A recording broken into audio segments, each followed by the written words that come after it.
আসসালামু আলাইকুম রহমতুল্লাহি ওবরাকাতু। সুধী দর্শক ও শ্রোতা মণ্ডলী, দেশ বিদেশে যে যেখান থেকে দেখছেন আপনাদের প্রিয় চ্যানেল বিজয় টিভির মাহে রমজানুল মুবারকের নিয়মিত আয়োজন বিআরবি কেবলস প্রেজেন্টস ইসলাম ও রমজান, আপনাদের সবাইকে স্বাগত জানাচ্ছি। আমি মাসউদ রিজভী থাকবো আপনাদের সাথে পুরো প্রোগ্রাম জুড়ে। সম্মানিত দর্শক ও শ্রোতা মণ্ডলী, আপনারা জানেন মাহে রমজান মুবারকের এই বিশেষ সময়ে আমরা আপনাদের সামনে উপবিষ্ট হই ইসলামের একটি গুরুত্বপূর্ণ জীবন ঘনিষ্ঠ বিষয় নিয়ে কথা বলি। আমরা প্রতিদিন আমাদের স্টুডিওতে আমরা আমন্ত্রণ জানাই দেশের প্রখ্যাত একজন ইসলামী চিন্তাবিদকে। আজও আমরা কথা বলবো গুরুত্বপূর্ণ একটি ইসলামিক বিষয় নিয়ে। আজ আমরা কথা বলবো মাহে রমজানুল মুবারকের গুরুত্বপূর্ণ একটি বিষয় লাইলাতুল কদর নিয়ে। মাহে রমজানুল মুবারক আল্লাহর পক্ষ থেকে যতটি গুরুত্বের সাথে আমাদের মাঝে এসেছে, নবী করিম আলাইহিস সালাতু ওয়াস সালাম যেমনিভাবে বলেছেন, আল্লাহুম্মা বারিক লানা ফি রজব ওয়া শাবান ওয়া বাল্লিগনা রমাদান। রমজান পর্যন্ত পৌঁছানোর যেই আকুতি তিনি আল্লাহ সুবহানাহু ওয়া তাআলার কাছে করেছেন, সেই দাবি, সেই আবেদন, সেই নিবেদনকে আল্লাহ কবুল করেছেন, রমজান পর্যন্ত আমাদেরকে পৌঁছে দিয়েছেন। এই রমজানকে আবার তিনটি ভাগে তিনি ভাগ করেছেন। আউয়ালুহু রাহমা ওয়াসাতুহু মাগফিরা ওয়া আখিরুহু ইতকুম মিনান নার। রহমতের প্রথম দশক পেরিয়ে মাগফিরাতের মধ্য দশক, শেষ দশক হলো নাজাত বা মুক্তির। নাজাত বা মুক্তির এই শেষ দশকে আরেকটি বিশেষ রাত আমাদের জন্য আরেকটি নতুন মাত্রা, ভিন্ন মাত্রা যোগ করেছে আমাদের রহমত লাভের জন্য। সেটি হলো লাইলাতুল কদর। কোরআনুল করিমের ভাষায় বলা হয়েছে, লাইলাতুল কদরি খায়রুম মিন আলফি শাহর। হাজার মাসের চাইতেও উত্তম এই কদরের মাস, এই কদরের রাত। এই রাতের বিশেষ করণীয় কি, বর্জনীয় কি, এই রাতকে কিভাবে আমরা প্রতিপালন করতে পারি, ইসলামিক দিক নির্দেশনা কি আছে এই রাতের ব্যাপারে, মৌলিক এবং সমসাময়িক প্রাসঙ্গিক সকল বিষয় নিয়ে আজ আমরা কথা বলবো। আর এই বিষয়ে কথা বলার জন্য আমাদের বিজয় টিভির স্টুডিওতে আমন্ত্রণ জানিয়েছি দেশের একজন প্রথিতযশা আলেমী দ্বীনকে। আমাদের সাথে রয়েছে হাফেজ মাওলানা কারি খালেদ মোশাররফ, সম্মানিত খতিব, মসজিদে নূর, লালবাগ, ঢাকা। আসসালামু আলাইকুম ওরহমতুল্লাহি ওয়াবারাকাতুহু। ওয়ালাইকুম আসসালাম রহমতুল্লাহি ওবরাকাতু। আহলান ওয়াসাহলান। আমাদের বিজয় টিভির স্টুডিওতে সময় দেওয়ার জন্য আপনাকে আমন্ত্রণ জানাচ্ছি। মোহতারাম, কেমন আছেন আপনি? আলহামদুলিল্লাহ, শুকরান। মাহে রমজান চলছে, বিশেষ একটি মাস। আল্লাহর পক্ষ থেকে রহমতের আবেশ চতুর্দিক থেকে আমাদেরকে আবিষ্ট করে আছে। রহমত গিয়েছে, মাগফিরাত পেরিয়ে এখন আমরা মাহে রমজানুল মুবারকের একেবারে বিদায় লগ্নে আমরা উপবিষ্ট হয়েছি। বিদায়ী মাহে রমজান একেবারে করা নাড়ছে আমাদের। আবার বছর ঘুরে আমরা রমজান পাবো কিনা আমরা জানি না। এই রমজানের বিশেষ একটি গুরুত্ব দখল করে আছে লাইলাতুল কদর। লাইলাতুল কদর সম্পর্কে আমরা জানবো। প্রথমেই আপনার কাছে আমরা জানতে চাই, লাইলাতুল কদর কাকে বলে? লাইলাতুল কদরের পরিচয় কি? এটা তো আসলে আমাদের সমাজের যারা মুসল্লি, সাধারণ মুসল্লি, আলহামদুলিল্লাহ, ওনারাও লাইলাতুল কদর সম্পর্কে অবগত থাকেন, যথেষ্ট জানেন। যেমন আল্লাহ রাব্বুল আলামিন ইরশাদ করেছেন কালামে পাকের মধ্যে, লাইলাতুল কদরের ব্যাপারে একটা সূরা অবতীর্ণ হয়েছে। বিসমিল্লাহির রহমানির রহিম। ইন্না আনজালনাহু ফি লাইলাতিল কদর ওয়া মা আদরাকা মা লাইলাতুল কদর লাইলাতুল কদরি খায়রুম মিন আলফি শাহর। তো এই সূরাটা সবারই আমাদের মধ্যে অনেকেরই মুখস্থ আছে। তো কদর, এটা তো আরবি শব্দ। কদর মানে দামি একটা রাত। যে রাতের ব্যাপারে রাসূলুল্লাহ সাল্লাল্লাহু আলাইহি সাল্লাম ইরশাদ করেছেন, মান কামা ফি লাইলাতিল কদরি ঈমানান ওয়া ইহতিসাবান গুফিরা লাহু মা তাকদ্দামা মিন যামবিহি। সুবহানাল্লাহ। তো সুতরাং কোরআন এবং হাদিস এই ব্যাপারে কোনো ধরনের ইখতিলাফ নাই। তো এই কদরের রাত্রটা মানুষের জীবনটা বদলাই দিতে পারে। অর্থাৎ এবাদতের ক্ষেত্রে ভিন্ন মাত্রা যোগ করেছে এমন একটি রাত লাইলাতুল কদর। মানুষের ভাগ্যকে পরিবর্তন করে বান্দাকে বন্ধু করার যে যোগসূত্র লাইলাতুল কদর, সেই যোগসূত্রকে প্রতিস্থাপন করতে পারে। বান্দা আল্লাহ তাআলার বান্দা থেকে আল্লাহর বন্ধু বানানোর জন্য বিশাল বড় একটা বাহন। এটা এই বাহনটা যদি আমরা কাজে লাগাইতে পারি, তো এটার তো এই সূরার একটা ছোট্ট একটা শানে নজুলও আছে। আমরা সেই শানে নজুলটা শুনবো। তার আগে আপনি আমাদেরকে ছোট্ট করে লাইলাতুল কদরের একটি বিশেষ পরিচয় আছে, এই পরিচয়টা আপনি আমাদেরকে একটু বলবেন। লাইলাতুল কদর, এটা তো কদরের রাত্র। নির্ধারিত কোন রাত্রিকে লাইলাতুল কদর বলা হয়? তো এই নির্ধারিত রাত্র বলতে আমি এইটা বলার আগে একটা ঘটনা ছোট্ট আমাকে বলতে হয়। নিশ্চয়ই। সেটা হলো যে রাসূলুল্লাহ সাল্লাল্লাহু আলাইহি সাল্লাম লাইলাতুল কদরের সুনির্দিষ্ট তারিখ জানাবার জন্য সাহাবায়ে কেরামের মধ্যে উনি হুজরাখানা থেকে বের হয়েছিলেন। দুইজন মুসলিম ব্যক্তির মধ্যে ঝগড়ার কারণে সেই সুনির্দিষ্ট তারিখটা ওনাকে আল্লাহ তাআলা ভুলাইয়া দিয়েছেন। তো এই হাদিসের মধ্যে মুহাদ্দিসিনে কেরাম যে আলোচনা করেছেন, খুবই চমৎকার আলোচনা করেছেন।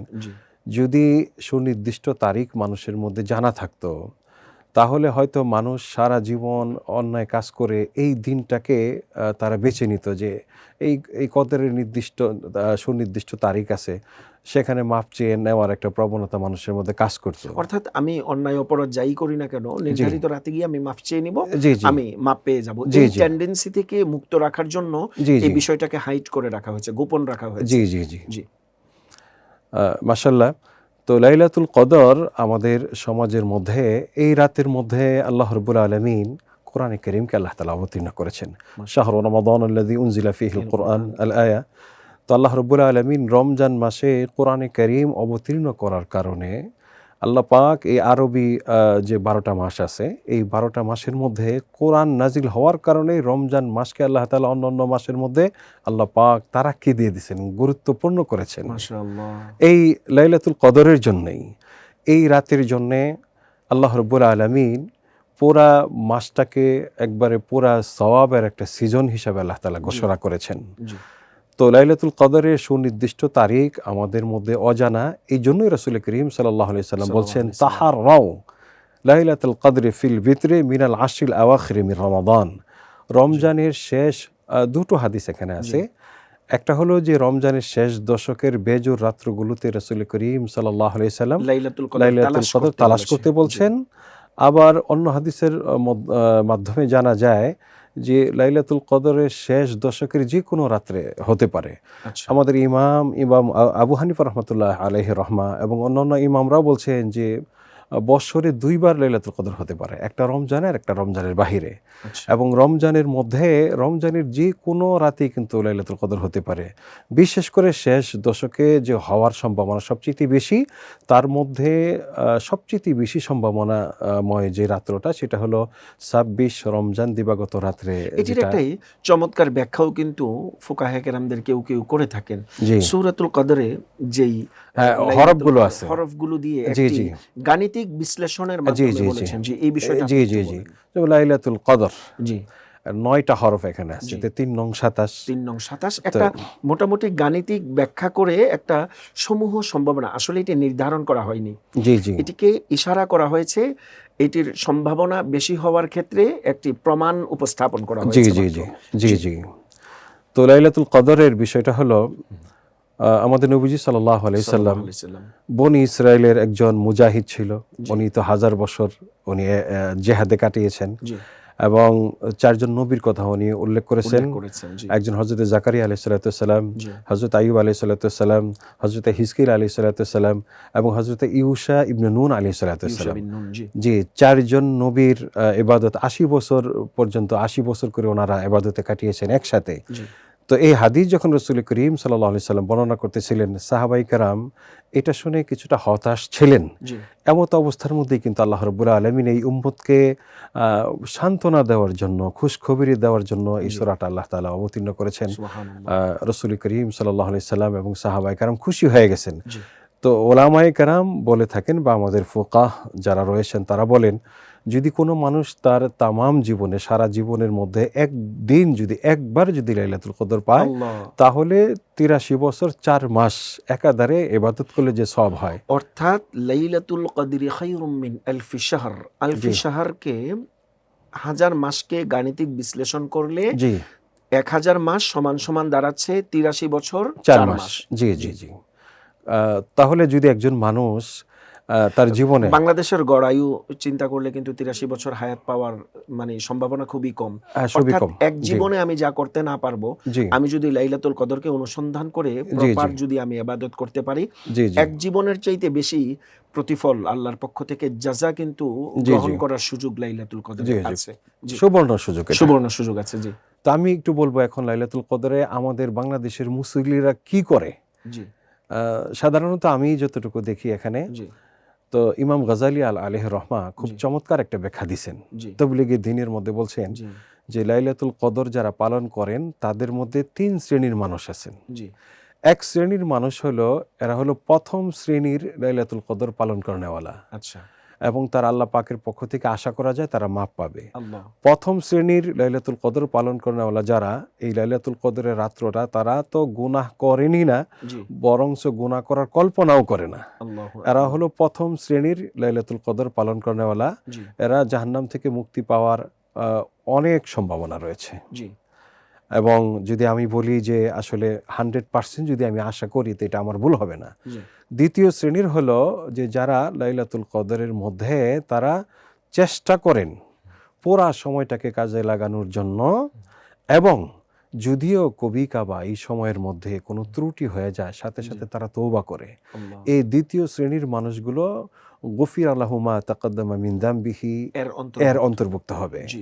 তৃতীয় শ্রেণীর কিছু মুসল্লি আছে লাইলাতুল কদর তারা পালন করে থাকেন এইভাবে যে তারা একটা সময় দেখা যায় ওই আপনার ভ্যান নেয়, যদি আমি ভুল বলে না থাকি, আমার খুব কাছে থেকে দেখা, আমিও দেখেছি এগুলো, ভ্যান নিয়ে, আমাদের দর্শকরাও দেখেছেন। জি, তারা ভ্যান নিয়ে ইয়াং জেনারেশন যারা, তারা ঘুরবে, ঢাকা শহরে ঘুরবে, এবং রাত্র যখন 1টা-2টা হবে তখন তারা এসে মসজিদের ভিতরে কিছু অল্প কিছু কয়েক রাকাত নামাজ পড়বে, পড়ার পরে তারা ঘুমায় যায়।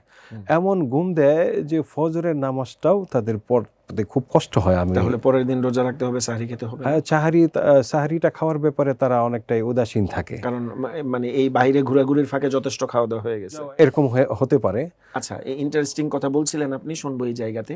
সময় হয়েছে ছোট্ট একটি বিরতি নেবার। শুধু দর্শক শ্রোতা, আলোচনা করছিলাম লাইলাতুল কদরের গুরুত্বপূর্ণ নানা দিক নিয়ে, আমরা আরো শুনবো। সময় হয়েছে ছোট্ট একটি বিরতি নেবার। আশা করি বিজয় টিভির সাথেই থাকবেন।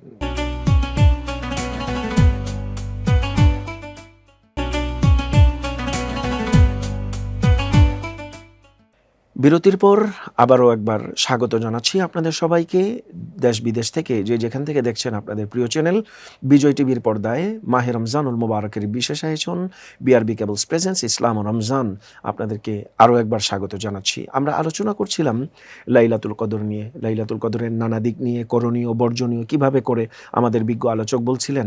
বিরতির আগে চলুন আমরা আবারও আমাদের আলোচনাতে ফিরে যাই। মোহতারাম, বিরতির পর আরো একবার স্বাগত জানাচ্ছি আপনাকে বিজয় টিভির স্টুডিওতে। যেই জায়গাটাতে আমরা ছিলাম ভ্যান গাড়িতে ঘুরে বেড়ানো, তারপরে ফিরে এসে এবাদাতে অনীহা বা নামমাত্র কিছু করে মসজিদে ঘুমিয়ে পড়া। জি, মসজিদে ঘুমিয়ে যায়। তো আমরা তাদেরকে অনেক, মসজিদের মুয়াজ্জিন এবং খাদেম সাহেব যারা আছেন তাদেরকে খুব তাকিদ দিয়ে ওঠাতে হয়। তারা বেভুর, ঘুমের মধ্যে বেভুর থাকেন, এবং পরবর্তীতে এমনও হয় যে ফজরের নামাজের সলাৎ কোনো রকম আদায় করে মসজিদ থেকে বেরো ওনারা হন না, খুব ঘুমায় যান। তো এটা আসলে ইমাম গাজালি আলাইহির রহমা বলছেন যারা এই তৃতীয় শ্রেণীর, যারা ইবাদতের মধ্যে সুবর্ণ সুযোগ পাওয়ার পরেও যারা ইবাদতে অনীহা করেন, অর্থাৎ পরিপূর্ণভাবে কাজে লাগাতে পারলো না, এই জায়গাটা থেকে আমি আপনার সাথে একটু সংযুক্ত করতে পারি। নবী করিম আলাইহিস সালাতু ওয়াস সালাম মসজিদে নববীতে তার মিম্বরে উঠছেন, একটা স্টেপ দিয়েছেন, তিনি বললেন আমিন। আর একটি স্টেপ দিয়েছেন, তিনি বললেন আমিন। লাস্ট স্টেপে তিনি বলেছেন আমিন। উপস্থিত সাহাবায়ে কেরামের মধ্যে প্রশ্ন জেগেছে, আসলে ঘটছে কি? প্রশ্ন করা হলে নবী করিম আলাইহিস সালাতু ওয়াস সালাম বললেন, আমি যা দেখি তোমরা তা দেখো না। এজ ইউজুয়াল তিনি বলেছেন ইন্নী আরা মা লা তারাউনা, ইন্নী আসমাউ মা লা তাসমাউ। জিবরিল এসে আমার কাছে 3টি দোয়া তিনি করেছেন, আমি আমিন বলেছি। 3টির মধ্যে একটি দোয়া ছিল, আপনার উম্মতের মধ্যে ওই সকল উম্মত ধ্বংস হয়ে যাক যারা রমজান পেল কিন্তু নিজেদের মুক্তি লাভ করাতে পারলো না। আমি নবী বললাম আমিন। তো এই যে রমজানের মধ্যে একটি বিশেষ রাত লাইলাতুল কদর পেল, কিন্তু অনীহায় অনাগ্রহে হোক, যেভাবেই হোক, হেলায় ফেলায় এভাবে কাটিয়ে দিল, ইবাদত করলো না, বা লাইলাতুল কদরের গুরুত্বকে অনুধাবন করলো না। সর্বোপরি ফজরের নামাজের ক্ষেত্রে অনীহা, যেটি আপনি বলছিলেন, এই ক্ষেত্রে ইমাম গাজালির যে ভাষ্য, কি বলেছেন তিনি? তৃতীয় শ্রেণীর যারা থাকবে লাইলাতুল কদর, এই যে অনীহা যা প্রকাশ করে থাকে, ইবাদতে অমনোযোগী, এবং তারা মসজিদে, আমি বলবো যে তারা হয়তো মসজিদের ভিতরে সবাই আসে, এইভাবেই হয়তো তারা আসেন, কিন্তু 2 রাকাত নামাজ পড়ে আল্লাহ পাকের কাছে নিজের গুনাহের উপরে অনুতপ্ত হয়ে যে কিছু বলবে, এই সময়টাও তাদের কাছে থাকে না। তো ইমাম গাজালি আলাইহির রহমা, ওনার ভাষ্য হলো এটা, এই শ্রেণীর মানুষটা লাইলাতুল কদরের যে ফজিলত আছে এটা থেকে বঞ্চিত হওয়ার সম্ভাবনা থাকে। তারাবির সময় হলো ইফতার থেকে তারাবি সে ছুটে বেড়ালো, জি জি জি আবার ফিরে আসলো, সে নামাজ পড়লো। জি জি আমার পয়েন্টটি খেয়াল করেন, সে নামাজ পড়লো, জি জি নামাজের পরে সে বসলো, আবার একটু ঘুরে বেড়ালো, আবার আসলো, যতটুকু নামাজ পড়লো ভালোভাবেই পড়লো। জি জি জি সাহারির আগে তার মনে হলো জি আমি যা করেছি ঠিক করিনি, আমার জি, জি। অনুতপ্ত হওয়া উচিত, আমার তাওবা করা উচিত, আল্লাহর কাছে ক্ষমা প্রার্থনা করা জি, উচিত। শুকরান। আমরা এই জাতীয় গর্হিত কাজ আর করব না। আল্লাহ ফজরের হ্যাঁ, আগেই তোমার কাছে তাওবা করছি, তুমি আমাদেরকে মাফ করে আল্লাহ দাও। তো সবসময় রেডি মাফ করার জন্য। ইন্নাল্লাহা গফুরুর রাহিম। আল্লাহ সবসময় রেডি। ইন্নাল্লাহা তাওয়াবুর রাহিম। জি, এটা তো আল্লাহ। ওই রাতের মাসালা এটা। আচ্ছা, আরেকটি গুরুত্বপূর্ণ বিষয় বলবো, আপনার কাছে জানতে চাবো, আমাদের দর্শক শ্রোতাদের কাছে অনেক বিষয় আমাদের কাছে আসে।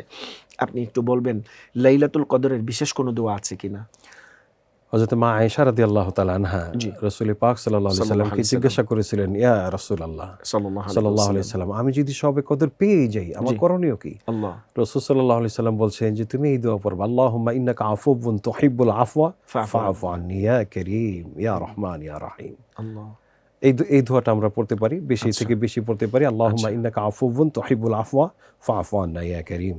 আচ্ছা, এই দোয়া যদি হয়, এই দোয়ার মধ্যে দুনিয়া আখিরাতের সবকিছু এখানে নিহিত কল্যাণের রয়েছে। কথা বলা আছে, জি, তাওবা জি। ইস্তেগফারের কথা বলা আছে। জি, জি। লাইলাতুল কদরকে আমরা কিভাবে অতিবাহিত করব? যদি সংক্ষেপে আমাদেরকে একটু বলতেন আপনি। লাইলাতুল কদরটা যেহেতু আমাদের সমাজের মধ্যে, আমাদের কালচারের মধ্যে খুবই আমরা আবেগ নিয়ে থাকি। ২৬ রমজানের সা অপেক্ষায় থাকি। জি, খতমে ২৬ তারাবি রমজানের হয়, সবকিছু মিলিয়ে। জি। অপেক্ষায় থাকি। সেখানে মোনাজাত হয় এবং অনেক মানুষ সেখানে আল্লাহ পাকের কাছে কান্নাকাটি করে থাকে। এবং সাধারণত মেক্সিমাম মুসল্লি এটাই করে থাকেন। জি। তো আমরা আসলে ইবাদতের কর্মসূচি, এটা কিন্তু মসজিদের পরিবেশ খুবই সুন্দর থাকে ওই দিন। জি। সব বয়সের মানুষই, কেউ কান্নার আওয়াজ হয়, গুনগুন আওয়াজ হয়, কোরআন তেলাওয়াতের আওয়াজ হচ্ছে, আস্তাগফিরুল্লাহ রাব্বি মিন অর্থাৎ কুল্লি। এবাদতের একটি চমকপ্রদ পরিবেশ সে রাতে লক্ষ্য করা যায় মসজিদগুলোতে। জি, জি, জি। জি। তো সেখানে যদি আমরা সবার সাথে তাল মিলিয়েও যদি কোনো মুসল্লি সেখানে শামিলে হাল থাকে, দেখাদেখি করি। দেখাদেখি করে, জি। তাও আমার মনে হয় যে তার খুব বেটার, সুন্দর মানে রাতটা। বঞ্চিত হবার কোনো না, সুযোগ কোনো নেই। সুযোগ নেই। এবং আমরা বলবো যে এই বিশেষ রজনীকে কাজে লাগিয়ে মাগফিরাত লাভের অপার এই সুযোগকে, জি, জি। সুযোগ থেকে বঞ্চিত না হওয়াটাই হবে বুদ্ধিমানের কাজ। বুদ্ধিমানের কাজ। জি, জি। জি। তো আমি মনে করি যে বাংলাদেশে যতগুলো আমাদের মসজিদ আছে, প্রায় জি। ৫ লক্ষ মসজিদ আছে পাঞ্জাগানা সহ। জি। তো এই মসজিদের যতগুলো মুসল্লি আছেন, ওনারা যদি দেখাদেখি ভাবেও যদি ওনারা নামাজ কালাম পড়েন, এবং আমি দেখেছি যে কিছু মানুষ খুব অস্থির হয়ে যায় মসজিদে ঢুকে যে লাইলাতুল কদর, আমাকেও বলেন যে হুজুর, খতিব সাহেব, লাইলাতুল কদরের নামাজ কোন সূরা দিয়ে পড়বো, এটা আমাকে একটু বলে দেন। তখন আমি বলি যে দেখেন, লাইলাতুল কদরের নামাজটা এটা তো বিশেষ কোনো সূরার সাথে সম্পর্কিত না, সম্পৃক্ত নয়। আপনার মন যে কোনো সূরা দিয়ে আপনি পড়তে পারেন, কোনো সমস্যা নেই। আমাদের সমাজে প্রচলিত আছে বা নির্ধারিত কিছু ওয়াজাইফের কিতাবাদি বা জি, জি। পুস্তিকাতে আমরা দেখে আসছি আবহমান কাল ধরে, বা জি। আমাদের পূর্বপুরুষ বা মুরব্বীদের কাছ থেকে আমরা শুনে আসছি, বা গ্রাম বাংলায় আমরা দেখে আসছি, কদরে বিশেষ নামাজ পড়া হতো ২ রাকাত করে। প্রথম রাকাতে সূরাতুল কদর পড়া হতো, দ্বিতীয় রাকাতে সূরাতুল ইখলাস পড়া হতো। জি। এই তারতিবেও যদি কেউ নামাজ পড়ে, তার নামাজ হবে কিনা? সূরা ইখলাস যেহেতু নফল নামাজ, জি। হতে পারে, কোনো সমস্যা নেই। না, নামাজের ক্ষেত্রে তো একমাত্র কোন নামাজের ক্ষেত্রেই তো একমাত্র খাতমে কোরআনুল কারীম যেটা তারাবিতে হয়, জি, জি। একমাত্র খাতমে তারাবি ছাড়া কোনো নামাজের জন্যই কোনো সূরা নির্ধারিত নয়। নয়, জি। কিছু বিশেষ নামাজের পদ্ধতি বলা আছে হাদিসে, সেটার প্যাটার্ন ভিন্ন, যেমন সালাতুত তাসবিহ সহ জি, অন্যান্য। জি, কিন্তু জি। কিরাআতের ক্ষেত্রে কোনো বাধ্যবাধকতা জি, নেই। জি। ফুকাহায়ে কেরাম এটি সুনিশ্চিত করেছেন। জি, তবে জি। কদর যেহেতু মহিমান্বিত মাস, জি, জি। মহিমান্বিত রাত, জি। এই রাতের বিশেষ একটি সূরা লাইলাতুল কদর, এই সূরা দিয়েও যদি কেউ পড়ে, হ্যাঁ। বিশেষভাবে যদি কেউ পড়ার জন্য উৎসাহিত হয়, জি, জি। আমরা তাদেরকে নিরুৎসাহিত করব না, বরঞ্চ আমরা উৎসাহ প্রদান করি, ভাই আপনি পড়েন। জি, জি, কোনো সমস্যা নেই। অন্তত বঞ্চিত থাকার চাইতে সে পড়ুক। পড়ুক, কোনো সমস্যা নেই। আমরা আমাদের মূল আলোচনা থেকে যে কথাগুলো উঠে এসছে, যে লাইলাতুল কদরকে কোনোভাবেই আমাদের হেলায় ফেলায় কাটানো যাবে না, জি, জি। আমাদেরকে গুরুত্বের সাথে এবাদতের মধ্য দিয়ে অতিবাহিত করবে। অসংখ্য ধন্যবাদ আমাদেরকে সময় দেওয়ার জন্য। আপনাকে অসংখ্য ধন্যবাদ। জি, শুধু দর্শক শ্রোতা, আমরা আলোচনা করছিলাম লাইলাতুল কদরের গুরুত্ব, মাহাত্ম্য, তাৎপর্য, ফজিলত নিয়ে। নবী করিম আলাইহিস সালাতু ওয়াস সালাম সহিহ বুখারীতে পরপর অনেকগুলো হাদিস এসছে লাইলাতুল কদরের রাতে যারা জাগরিত হবে, মান কমা লাইলাতুল কদরি, রাত্রিবেলা যারা জাগরণ করবে, রাতে যারা জেগে থাকবে, ঈমানান ওয়া ইহতিসাবান গুফিরা লাহু মা তাকাদ্দামা মিন যামবি, এবং দিনের বেলা যারা রোজায় অতিবাহিত করবে। কম মানে এখানে কিয়াম করার, নামাজের কথা বোঝানো হয়েছে গুরুত্বের সাথে। তাদের অতীত জীবনের গুনাহগুলোকে আল্লাহ রাব্বুল আলামিন মাফ করে দিবেন। এই অপরচুনিটি কিন্তু লাইলাতুল কদরে আছে। তো আমরা তালাশ করব প্রতিনিয়ত লাইলাতুল কদর কবে। তবে বিশেষভাবে যেহেতু আমাদের দেশে, এই পাক ভারতীয় উপমহাদেশে আমরা যেহেতু 26কে গুরুত্ব বেশি দেই, এই রাতটাই অন্তত আমরা ভালোভাবে কাটাই। এবাদতের মধ্য দিয়ে, কোরআনুল কারীমের তিলাওয়াতের মধ্য দিয়ে আল্লাহ রাব্বুল আলামিনের মাগফিরাতের জায়গাটা যেন আমরা পাকাপোক্ত করি। কারণ আমরা গুনাহগার, আমাদের গুনাহের কোনো অন্ত নেই। নিমজ্জিত হয়ে হাবুডুবু খাচ্ছি আমরা, গুনাহের সাগরে নিমজ্জিত হয়েছে। আল্লাহুম্মা ইন্নী যালামতু নাফসি যুলমান কাসীরা। আমাদের কোনো উপায় নেই যদি আল্লাহ আমাদেরকে ক্ষমা না করেন। আমাদের সেই জায়গাতে আমরা অনুতপ্ত হই, লজ্জিত হই, কমিটমেন্ট করি আমরা আমাদের জায়গা থেকে আমরা ফিরে আসবো। হে পরওয়ারদিগার, লাইলাতুল কদরের ওসিলায় তুমি আমাদেরকে ক্ষমা করে দাও, এই প্রত্যাশাই থাকবে আমাদের সকলের জন্য। আপনাদের সকলের লাইলাতুল কদর কাটুক, এবাদতের বরকতময় সময় নিয়ে আমাদের হৃদয় আলোকিত হোক আল্লাহ পাকের অপার রহমত এবং করুণা ধারায়। আপনারা দেখছিলেন বিজয় টিভির মাহে রমজানুল মুবারকের বিশেষ আয়োজন বিআরবি কেবলস প্রেজেন্স ইসলাম ও রমজান। আজকের মতো এখানেই বিদায় নিচ্ছি। দেখা হবে আগামীকাল একই সময়ে ভিন্ন একজন অতিথি, নতুন একটি বিষয় নিয়ে। ততক্ষণ পর্যন্ত ভালো থাকুন, সুস্থ থাকুন, এই প্রত্যাশায় আল্লাহ হাফেজ।